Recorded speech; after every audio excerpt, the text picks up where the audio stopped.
All right, today we're going to talk about the Cecilio Trumpet, and this actually is a Cecilio, not a Mendini. It was made before they started stamping these horns Mendini. Now, why they did that, I have no idea. Mendini does sound pretty cool. The great Mendini sounds like a magician that lived in the 1920s or something. The Mendinis are still good horns. I've bought Mendinis also, but this Cecilio is it's my go-to, my favorite trumpet. Back in the day, about 10 years ago, I think it cost me $149 or something like that, brand new. And I hear a lot of people dissing these types of horns, the Chinese horns. And I'm no supporter of China or Xi Jinping or don't belong to the Communist Party or anything like that.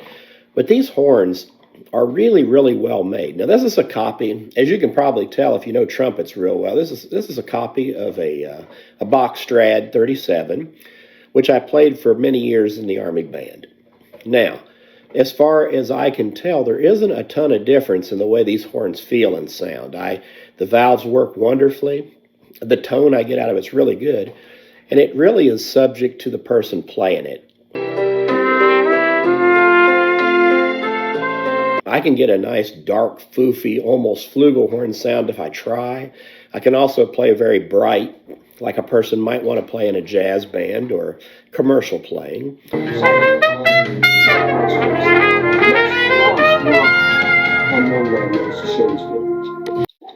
And so it's a really nice, flexible horn. I play with a 3C, which a lot of people don't like those either. But I happen to think it's a very versatile mouthpiece. I play in the community orchestra with it. I have no problems. I play first book.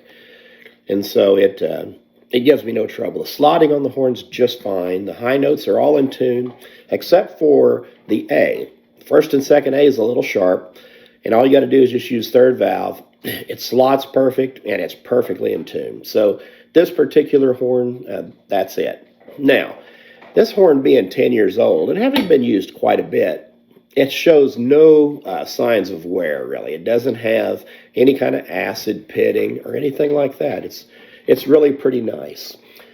Something else about it is that it's a very sturdy built horn, and all of the everything that's soldered is very, very professionally done, very nice looking joints. Something that's, the double bracing, and also something my other Cecilio doesn't have.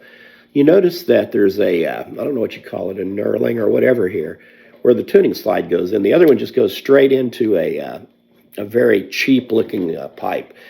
That's my oldest Cecilio. Now, it was a student model and claimed to be a student model, and most people would tell you this also is a student model. Now, all that being said, I have a Yamaha over at the church where I work with music, and the church's Yamaha is a student model trumpet, and it's about the same age as this one, but it won't really compare to it. To me, the valves feel a little clunky on it. The whole thing to me just feels amateurish and kind of student model at best. So I'm a little picky about student model trumpets, and I guess if you want to call this a student model, it's cheap enough to be, for sure. Now you can still get the thing for probably $200. So I don't think this is a toy box trumpet. I hear people all the time talking about, oh, well, you can use it and it's going to fall apart in a year or two. But I've played this thing hard and been a lot of places with it and played in several groups, and I haven't had it fall apart. I haven't had any troubles with it whatsoever. So I don't understand what it is that people think is going to fall apart about a piece of brass. If it were badly soldered and things, yeah, it could. Or if your valves, just happen to be made very poorly. Now, this has Monel valves, which is a step up from your standard stainless steel valves.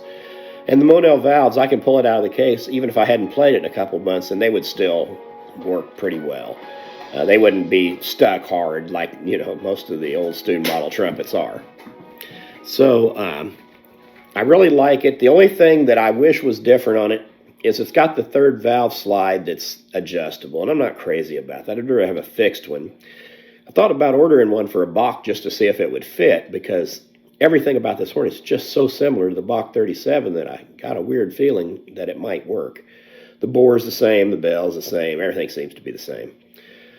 So That's what I have to say about this. This Cecilio horn is just outstanding. If you got a chance to pick one up for $50, which you could probably come buy one for that, especially the pre-Mendinis. Now I don't know. I can't tell you that the Mendinis are a step down from this. They might be every bit as good. I have no reason to believe otherwise. I have a Mendini euphonium that I like real well, and I have reviewed it also. But anyway, that's what I think about this trumpet. It's a wonderful horn. I can use it for anything I need to use it for. It doesn't limit me in any way, shape, or form. So yeah, the Cecilio trumpet, I recommend it very highly.